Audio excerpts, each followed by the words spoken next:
Hello students, कैसे हैं आप सब लोग। आई होप आप सभी अच्छे हैं। CSIR नेट दिसंबर 2024 की जो डेट है वो अनाउंस हो चुकी है।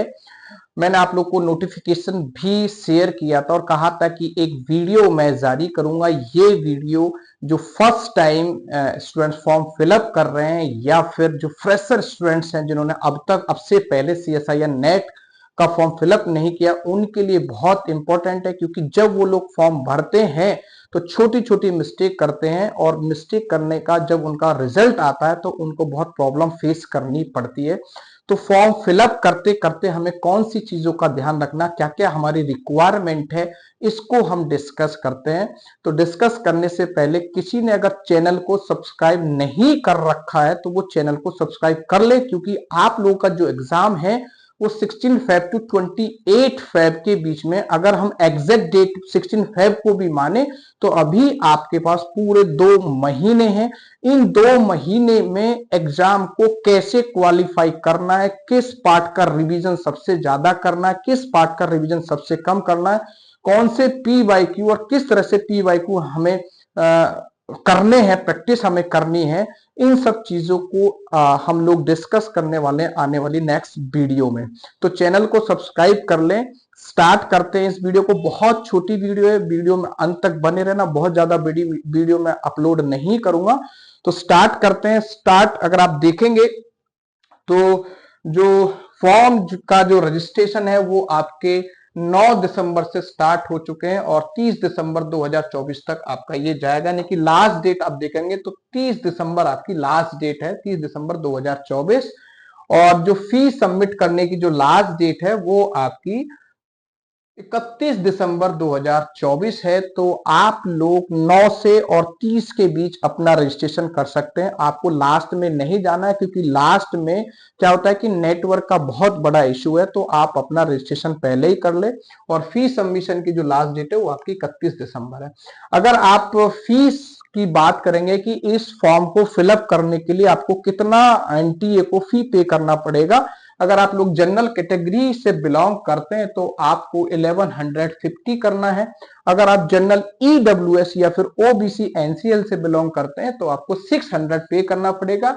और अगर आप SC ST PWD या थर्ड जेंडर इनमें से कोई एक है तो आपको 325 पे करना पड़ेगा। दूसरा, अगर आप देखेंगे करेक्शन की डेट, तो करेक्शन की डेट आपका 1 जनवरी से और 2 जनवरी, यानी कि 2 दिन के लिए करेक्शन का पोर्टल खुलेगा। उसके बाद कोई करेक्शन नहीं होगा। तो आप अगर आपको कोई करेक्शन करना है तो आप 1 जनवरी से 2 जनवरी तक आप कर सकते हैं। और एग्जाम आपका कंप्यूटर बेस्ड होता है, ऑब्जेक्टिव टाइप होता है, 180 मिनट एंड 3 आवर्स का ये आपका एग्जाम होता है। एग्जाम के बारे में हम नेक्स्ट वीडियो में डिस्कस करेंगे। अभी तो हम इसका फॉर्म फिलअप के लिए हमें क्या क्या चाहिए उस पर हम लोग डिस्कस कर रहे हैं। अगर आप देखेंगे जब आप फॉर्म भरने जाते हैं तो आपके पास एक वैलिड ईमेल आईडी होनी चाहिए। वो ईमेल आईडी ऐसी होनी चाहिए जिसको आप रेगुलरली यूज कर रहे हैं। कभी कभी देखा गया है कि हमारे पास बहुत सारी ईमेल आईडी होती है और हम लोग जो है रेंडमली ईमेल आईडी को डाल देते हैं, लेकिन हमें यहाँ पर ईमेल आईडी वो यूज करनी है जिसको आप रेगुलरली यूज कर रहे हैं, क्योंकि NTA जो कम्युनिकेट करेगा आपसे वो ईमेल आईडी पे करेगा। दूसरा, आपके पास एक वैलिड मोबाइल नंबर होना चाहिए। इसके बाद अगर आप देखेंगे तो आपको एक पासपोर्ट फोटो चाहिए। पासपोर्ट फोटो जो आपका कलर और ब्लैक एंड व्हाइट दोनों हो सकता है, लेकिन उसमें आपका जो फेस है वो बिल्कुल क्लियर शो होना चाहिए, यानी कि आपके फेस पर कोई मास्क होना नहीं चाहिए। अगर आप उस पासपोर्ट फोटो का फॉर्मेट और अगर साइज देखेंगे तो जो फोटो का साइज है वो आपका 10 KB टू 200 KB तक होना चाहिए। इससे कम या इससे ज्यादा होगा तो वो फॉर्म में आपका अपलोड नहीं हो पाएगा। दूसरा, इसका जो फॉर्मेट वो JPG फाइल में होना चाहिए। इसके अलावा आपके पास आपका जो सिग्नेचर है, आप ध्यान रखना जो सिग्नेचर आप स्कैन करें वही सिग्नेचर आपको जब आप एग्जाम दे रहे होंगे तब आपको करने पड़ेंगे। तो सिग्नेचर आप वही, कभी कभी क्या होता है कि हम ऐसे रैंडमली सिग्नेचर मार देते, नहीं, आपको अपने प्रॉपर सिग्नेचर स्कैन करने हैं जिन सिग्नेचर को आप अपने एग्जाम में भी कर सके।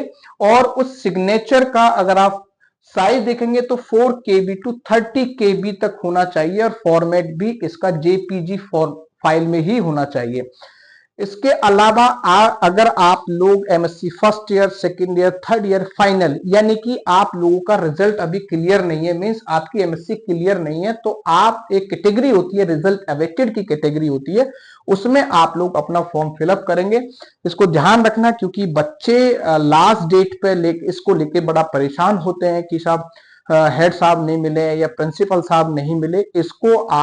इसका जो फॉर्मेट है वैसे तो मैं भी डिस्कस करूंगा, लेकिन मैं आपको बता देता हूं ब्रोशर में 51 पेज में इसका फॉर्मेट है, उसकी आप प्रिंट लेके उसको और उस पर फिलअप करके अपनी जो एंट्री उसको फिलअप करने के बाद आप अपने कॉलेज के प्रिंसिपल से, डिपार्टमेंट के हेड से इसको वेरीफाई करा के उसको स्कैन करना है। और स्कैन में अगर आप देखेंगे तो इसका साइज भी, यानी कि PDF फॉर्म इसकी आप बनाएंगे और इसका जो साइज है वो आपका कितना होना है, 50 KB टू 500 KB तक होना चाहिए।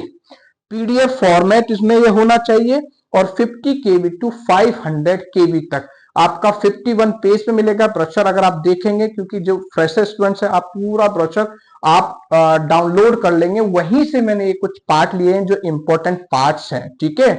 तो इसका जो साइज है वो 50 KB टू 500 KB। इसके अलावा अगर कोई स्टूडेंट्स रिजर्व कैटेगरी से बिलोंग करता है, लाइक जनरल EWS है, OBC NCL है, या फिर SC है, ST है या PWD है, उसके पास रिसेंट का सर्टिफिकेट होना चाहिए।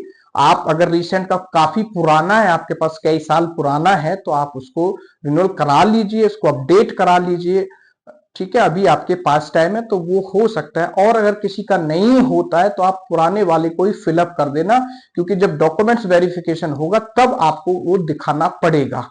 लेकिन आप जितना उसको जल्दी अपडेट करा सकते हैं उसको अपडेट करा लीजिए। और उसका भी जो फॉर्मेट है वो PDF फॉर्मेट में होना चाहिए और उसका साइज भी 50 KB टू 300 KB। तो दैट मीन्स आपके पास एक ईमेल आईडी होना चाहिए, एक आपके पास मोबाइल नंबर होना चाहिए, आपके पास स्कैन पासपोर्ट फोटो होना चाहिए जिसका साइज में डिस्कस कर चुका हूं। अगर आप रिजल्ट अवेटेड में है तो आपके पास वो हेड ऑफ द डिपार्टमेंट से या प्रिंसिपल से वेरीफाइड आपको वो सर्टिफिकेट चाहिए। और अगर आप रिजर्व कैटेगरी से बिलोंग करते हैं तो आपको स्कैन्ड कॉपी जो PDF फॉर्मेट में है उस सर्टिफिकेट की चाहिए। तो ये रिक्वायरमेंट जब आप लोग फॉर्म फिलअप करेंगे तो ये अपने पास आप लोग रेडी करके रखें।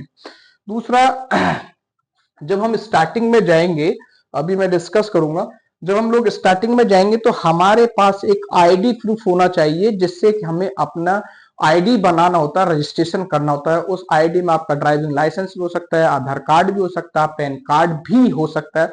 उसमें एक लिस्ट दी हुई है, जब आप फॉर्म फिलअप करेंगे NTA की वेबसाइट पे जाकर तो उसमें एक लिस्ट दी हुई है कि इनमें से कोई सा भी ID प्रूफ आपके पास होना चाहिए। उसका नंबर आप उसमें क्लिक करोगे तब आपका रजिस्ट्रेशन स्टार्ट होगा, राइट। फीस जो है वो आपकी ऑनलाइन ही सबमिट होगी, UPI से भी हो सकता है, डेबिट कार्ड, क्रेडिट कार्ड उससे हो सकता है, उसमें दिया हुआ है। अगर मैं मार्क्स की बात करूं, एलिजिबिलिटी की अगर मैं बात करूं, तो जनरल अनरिजर्व, जनरल EWS जो कैंडिडेट है उनको 55% मास्टर डिग्री में या उसके इक्विवेलेंट एग्जाम में ये होने चाहिए। या फिर अगर आप OBC NCL से या SC ST से बिलोंग करते हैं तो आपका PG में 50% मार्क्स चाहिए इस एग्जाम को भरने के लिए। अगर आप रिजल्ट अवेटेड में हैं तो भी आप भर सकते हैं। वो रिजल्ट अवेटेड की कैटेगरी को भी हम आगे डिस्कस करेंगे। जो बच्चा अभी रिजल्ट अवेटेड की कैटेगरी में यानी कि मास्टर परस्यूइंग में, यानी फर्स्ट ईयर में, सेकंड ईयर में, थर्ड ईयर में है, वो बंदा रिजल्ट अवेटेड में भरेगा। लेकिन जैसे ही रिजल्ट अनाउंस होगा, जिस दिन रिजल्ट अनाउंस हो जाएगा उसके बाद उसको 2 साल मिलेंगे MSc को कंप्लीट करने के लिए, तभी उसको सर्टिफिकेट इशू होगा, तभी उसका सर्टिफिकेट इशू होगा, क्योंकि वो अभी MSc कंप्लीट नहीं है। देन जो बच्चा थर्ड कैटेगरी में, यानी कि आप देखेंगे लास्ट ईयर से CSIR नेट में 3 कैटेगरी रखी हुई है। एक आपका JRF है, एक आप एलिजिबिलिटी फॉर असिस्टेंट प्रोफेसर है, एक आपका एलिजिबल टू PhD एडमिशन। तो जो पीएचडी एडमिशन में क्वालिफाई करेंगे उनको सिर्फ 1 ईयर का, यानी कि सिर्फ 1 साल का टाइम मिलेगा। अगर 1 साल में वो अपनी एमएससी कंप्लीट कर पाते हैं तो वो एलिजिबल होंगे पीएचडी एडमिशन के लिए, अगर आप देखेंगे, नहीं तो वो एलिजिबल नहीं होंगे। जबकि नेट या जेआरएफ आपका क्वालिफाई होता है तो आपके पास 2 साल होंगे अपनी एमएससी को कंप्लीट करने के लिए। तो एलिजिबिलिटी तो ये है कि आप लोग एमएससी फर्स्ट सेमेस्टर में भी आ चुके हैं तो आप इस फॉर्म को फिलअप कर सकते हैं और अपनी एलिजिबिलिटी बना सकते हैं, क्योंकि रिजल्ट 6 महीने में पेपर होता है, उसके बाद रिजल्ट में टाइम लगता है। इस पीरियड में आपकी एमएससी कंप्लीट हो जाती है। दूसरा, अगर कोई स्टूडेंट्स ग्रेजुएशन 4 ईयर की ग्रेजुएशन अगर वो कर रहा है, चाहे वो बीटेक है या कोई अदर ग्रेजुएशन है, लेकिन उसके जो मार्क्स उसमें 75% होने चाहिए, वो भी लास्ट सेमेस्टर में एलिजिबल है इस एग्जाम को देने के लिए। दूसरा, वो पीएचडी में एडमिशन के लिए भी एलिजिबल है, जेआरएफ के लिए भी एलिजिबल है, लेकिन वो असिस्टेंट प्रोफेसर के लिए एलिजिबल नहीं है। बीटेक वाला बच्चा जिसके पास, या फिर वो ग्रेजुएशन वाला वो बच्चा जिसके पास 4 ईयर डिग्री है, वो जेआरएफ के लिए भी एलिजिबल है, वो पीएचडी एडमिशन के लिए भी एलिजिबल है, लेकिन असिस्टेंट प्रोफेसर के लिए वो एलिजिबल नहीं होगा, क्योंकि उसको मास्टर डिग्री करनी पड़ेगी एलिजिबिलिटी अपनी बनाने के लिए।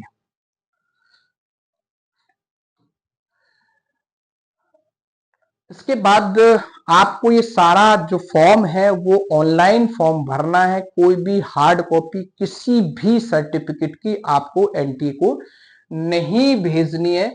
जब आप लोगों का क्वालिफाई हो जाएगा तब आप लोगों से डॉक्यूमेंट्स मंगाए जाएंगे वेरिफिकेशन के लिए, उसके बाद आपका जो रिजल्ट है वो जारी होगा। तो उस जो फाइनल प्रिंट है, जो फाइनल आपके पास है, उसको आप प्रिंट लेके अपने पास रख लीजिए फ्यूचर रेफरेंस के लिए, उसकी कोई कॉपी आपको नहीं भेजनी है। ये वो रिजल्ट अवेटेड वाला आपका फॉर्म है जो 51 पेज पे मिलेगा आपको। जितने भी फ्रेशर स्टूडेंट्स हैं वो आप अपना इसको फिलअप करके अपना उसका प्रिंट निकाल के यहाँ आपका नाम आ जाएगा, यहाँ आपका नाम आएगा, जो इंस्टीट्यूट आपका वेरीफाई करेगा, यहाँ आपका नाम आएगा। सपोज करो आपका नाम अनुज है तो यहाँ पे अनुज कुमार आ जाएगा, अनुज कुमार आ जाएगा। और उसके बाद यहाँ पे जो आप उस डिपार्टमेंट में कब एनरोल्ड हुए हैं उसकी डेट आ जाएगी। और यदि आपके पास 10+2 के बाद 4 ईयर डिग्री है तो आपका ये आएगा, नहीं तो ये कट जाएगा। उसके बाद अगर आप देखेंगे तो यहाँ पर हेड ऑफ द डिपार्टमेंट के सिग्नेचर, उनका नाम, उनका डेजिग्नेशन और उनकी स्टैंप और सील लगेगी। तो ये फॉर्म आपको पहले ही तैयार करा लेना है अपने डिपार्टमेंट से, अपने कॉलेज से, अगर आप फ्रेशर हैं, यानी कि मीन्स आपका एमएससी अगर कंप्लीट नहीं हुआ है या जो इक्विवेलेंट डिग्री है वो आपकी कंप्लीट नहीं हुई है।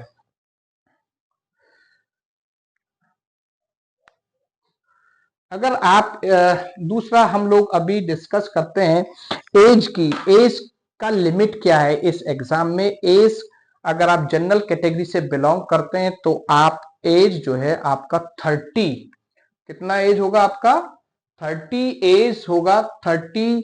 यानी कि अगर आप ओबीसी या एससी से बिलोंग करते हैं तो आपको 5 इयर्स का आपको रिलैक्सेशन मिल जाएगा। और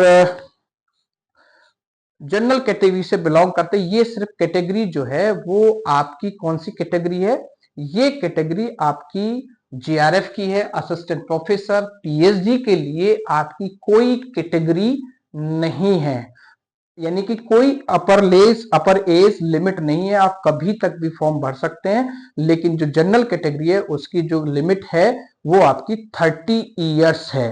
कितनी है 30 इयर्स है। तो आपको फॉर्म भरने से या कहीं भी कोई प्रॉब्लम आती है तो आप मेरे से डिस्कस कर सकते हैं। आपके पास जब आप एनटीए की वेबसाइट पे जाएंगे तो आपको वहां पे लिंक मिलेगा, लिंक में आपको एक आईडी प्रूफ आपसे मांगेगा, उसके बाद आपसे जो रिक्वायरमेंट वहां पे आपको चाहिए चीजें वो आप उसको फिलअप कर दीजिए। Thank you.